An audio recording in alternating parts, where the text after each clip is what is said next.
사랑합니다. 성도 여러분, 금요일이 되었습니다.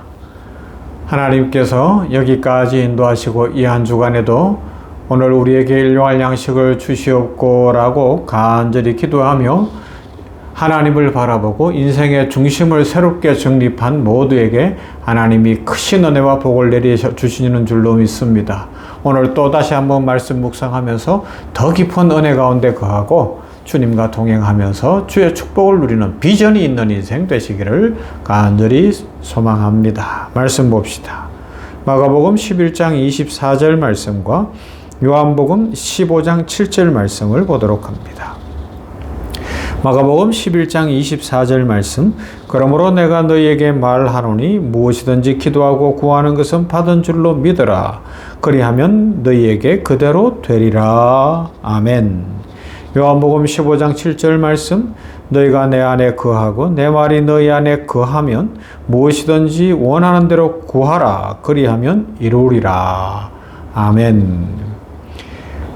주님께서는 가르쳐 주셨어요. 오늘 우리에게 일용할 양식을 주시옵고 이것이 우리 인간 편에서 하나님 앞에 드리는 첫 번째 기도라고 말씀하셨습니다. 그런데 이 기도는 우리가 계속 살펴보는 것처럼 단순한 필요의 요청에 머무는 것이 아닙니다.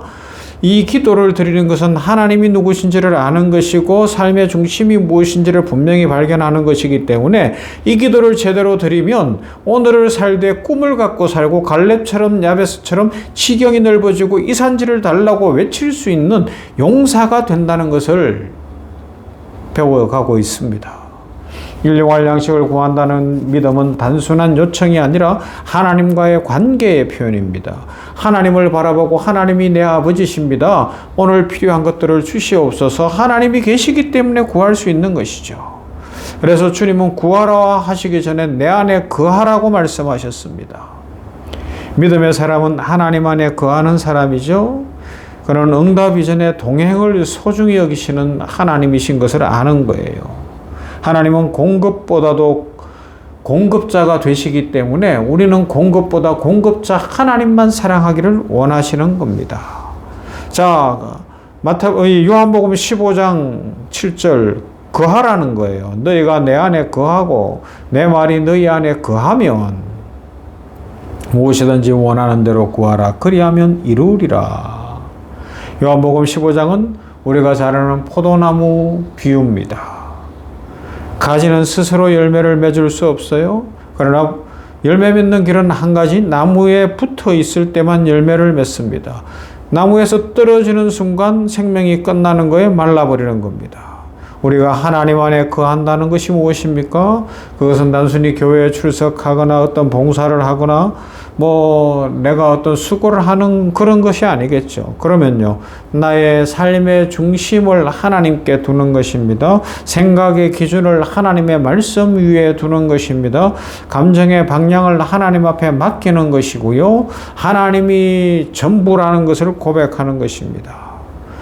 우리는 종종 일용할 양식을 주시옵고라고 할 때 이렇게 이해할 수도 있어요. 이것을 주세요. 이 문제를 해결해 주세요. 하나님 오늘 필요한 것들로 채워주세요. 이렇게 생각할 수 있는데 그것을 넘어서 하나님은 이렇게 말씀하시는 거죠. 너희가 내 안에 거하고 있느냐? 너의 삶의 중심에 내가 있느냐? 너는 내 아이 자녀인 것을 믿느냐? 아침마다 그걸 점검하느냐라고 묻는 것입니다. 이렇게 하나님 안에 거함이 있는 인생이 되어야 한다는 것이죠. 하나님 안에 거하지 못할 때 조급합니다. 불안합니다. 염려가 밀려옵니다. 그러나 거함이 있을 때 평강이 옵니다. 축복이 옵니다. 비전이 있습니다. 삶이 복되어지는 것입니다.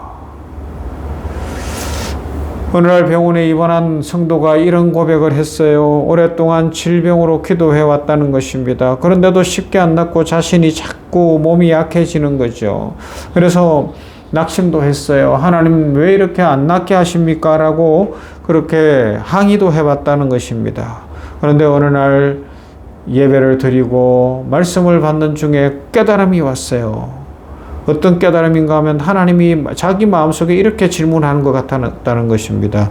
야, 너는 병 낫는 것만 원하냐? 나와 함께 관계가 깊어지고 나의 축복을 받고 싶지는 않냐? 라는 그런 마음의 깨달음이 왔다는 거예요. 그날 이후 그의 기도가 달라졌어요. 주님 병을 낫게 해주세요 라는 기도가 이제 주님 이 시간 저와 함께 해주시고 제가 지금 기도하는 시간에 하나님만 보이게 하여 주시고 내 인생의 주인이 주님이심을 고백하며 주님 중심으로 살겠습니다. 그렇게 기도하다 보니까 마음이 편안한 거예요. 불안하지가 않은 거예요. 어느 날 의사 선생님을 만났는데 질병이 치유되고 있다는 겁니다. 그래요. 하나님 앞에서 우리 인생이 어떤 인생인가 한번 생각을 해보는 것이죠. 응답보다 더 큰 선물은 동행입니다. 믿음의 사람은 응답 이전에 동행을 소중히 여기죠. 공급보다도 공급자를 더 사랑한다고요. 일용할 양식을 구하는 믿음의 사람은 매일 이렇게 고백하는 것이죠. 주님, 오늘도 주님이 나의 생명이십니다. 이것은 단순히 종교적 표현이 아닙니다. 삶의 방향을 결정하는 믿음의 선포요 선언입니다. 하루를 시작하면서 이 고백을 드리면 우리의 시선이 달라져요. 문제가 중심이 되지 않고 하나님이 중심이 됩니다. 결핍이 중심이 되지 않고 은혜가 중심이 됩니다.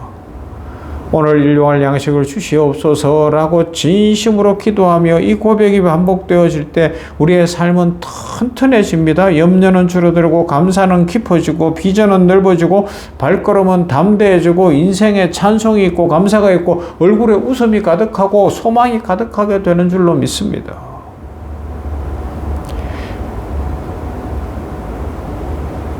큰 배가 바다를 항해하고 있는데 폭풍우가 몰아치고 있는 거예요. 그래서 그래도 배가 크니까 어지간한 폭풍우는 뭐 꿈쩍도 안 할 수 있으니까 앞으로 전진하고 있는데 가다 보니까 항해사가 소리치는 거예요. 선장님 저기 불빛이 보입니다. 우리 배가 이대로 갔다가는 저 불빛하고 부딪힐 것 같습니다. 그러니까 선장이 이야기를 하는 거예요. 빨리 저쪽에다가 연락을 해라. 우리는 큰 배니까 빨리 비키라고 해라. 빨리 비키라고 해라 하는 거예요. 그러면서 비키라고 소리를 치는 거예요. 우리는 대형 선박이다. 비켜라. 그런데 그쪽에서 이제 무전이 왔어요. 우리는 등대다. 니네가 멈추든지 비켜가야 된다라는 겁니다. 그래요. 등대를 향해서 아무리 큰 배라도 돌진하면 어떻게 돼요? 하나님은 등대와 같으십니다. 우리는 폭풍 속의 배와 같아요. 아무리 커도요. 문제를 향해 소리치며 하나님이 왜 하나님의 계획을 안 바꾸십니까? 하나님이 왜 길을 안 바꾸십니까? 라고 이야기할 때가 있지 않습니까? 그러나 하나님은 흔들리지 않는 거예요. 등대와 같으신 하나님은 너희가 방향을 바꿔야 된다. 오늘 일용할 양식을 주시옵고 진정으로 기도한다면 하나님의 하나님 되심을 알고 인간의 인간됨을 알고 잘못된 길에서 돌이키면 된다. 방향을 바꾸면 된다. 그러면 영원히 보일 것이다. 내일이 보일 것이다. 축복과 은혜 속에 살아갈 것이다. 말씀하시는 겁니다. 주님 안에 거한다는 것은 방향을 맞추는 일이에요. 하나님을 움직이려는 것이 아니라 내가 하나님께 맞춰지는 겁니다. 하나님을 수단으로 쓰는 것이 아니라 내가 하나님 안에서 하나님 중심으로 살아가는 것이죠. 요한복음 15장은 분명히 말씀하고 약속합니다. 내 안에 거하라. 그러하면 너희가 열매를 많이 맺을 것이다 라는 겁니다. 주님 안에 거하면 열매를 맺습니다. 억지로 애써서가 아니라 연결되어 있기 때문에 자연스럽게 열매는 맺어지게 되어 있습니다. 하나님 안에 거하는 사람은 기도가 깊어집니다. 하나님 안에 거하는 사람은 관계가 회복되어집니다. 하나님 안에 거하는 사람은 환경에 흔들리지 않을 수 있습니다. 왜냐하면 상황 안에서 사는 것이 아니라 하나님 안에서 사는 것이고 하나님의 축복 속에 사는 것이기 때문에 그렇습니다. 오늘 우리에게 일용할 양식을 주시옵고 이것은 단순히 양식을 구하는 것이 아니에요. 만나를 구한다는 것은 만나만 구하는 것이 아니라 광야에서도 하나님을 바라보는 것이죠. 그러하기에 우리가 오늘 이 기도를 드리며 하나님을 바라보십시다. 하나님과 동행하십시다. 우리 인생의 주인으로 하나님을 모십시다. 사랑하는 성도 여러분, 오늘 간절히 구하는 양식은 무엇입니까? 어떤 양식을 구하고 있습니까? 아니면 하나님을 구하고 있습니까? 오늘 하루가 맞춰질 때에 이런 고백을 해보실 수 있다면 좋겠어요. 하나님, 오늘도 저를 붙들어 주셔서 감사합니다. 하나님만이 나의 생명이셨고 하나님이 나의 주인이셨고 하나님이 저의 전부였습니다. 이 고백이 있다면 이미 성공한 인생이에요. 이미 복받은 인생이고 평강과 은혜가 넘치는 인생입니다. 일용할 양식을 진정으로 구하는 믿음의 사람은 오늘을 하나님께 맡기며 영혼을 향해 걸어가는 비전의 사람입니다. 그런 사람은 하나님 안에 거합니다. 그런 에녹처럼 하나님과 동행하는 인생을 살아가는 것입니다. 여러분,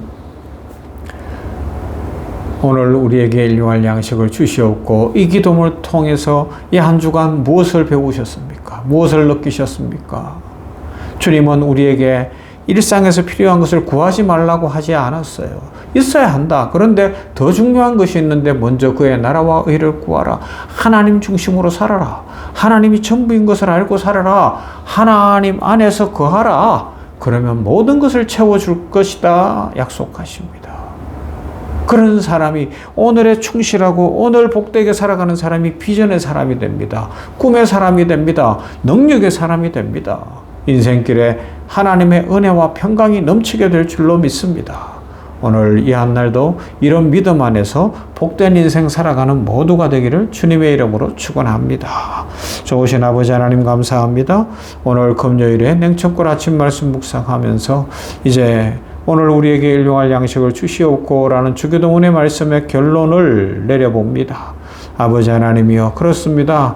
우리가 주님 안에 거하는 인생, 하나님 안에 거하는 인생 되게 하여 주시옵소서. 일용할 양식을 구하면서 아침마다 가장 먼저 하나님의 하나님 되심을 인정하고 하나님이 내 생명의 주인이시고 내 삶의 중심이라는 것을 고백하게 하시고 그러함으로 말미암아 하나님으로 인하여 부어지는 축복과 은혜로 우리의 삶의 자유와 평강과 기쁨 가득하며 하나님과 은혜 가운데에서 삶이 새로워지게 하여 주시옵소서. 오늘도 복 주실 하나님 감사합니다. 우리 병원교회를 축복하시고 부흥을 주시되 가르치고 전파하고 치유하는 교회가 되게 하시며 일용할 양식을 구하며 비전이 있는 인생들을 아버지 하나님 살아가는 모든 성도들이 되게 하시고 갈렙처럼 이 산지를 내게 주소서 외칠 수 있는 믿음의 용사들이 되게 하시며 아버지 하나님 은혜 가운데서 야베스처럼 우리 병원교회의 지경이 넓어지는 축복과 은혜로 채워 주시옵소서.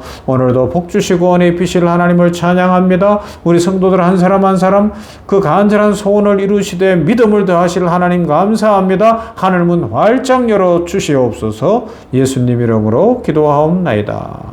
아멘. 찬송가 425장 주님의 뜻을 이루소서.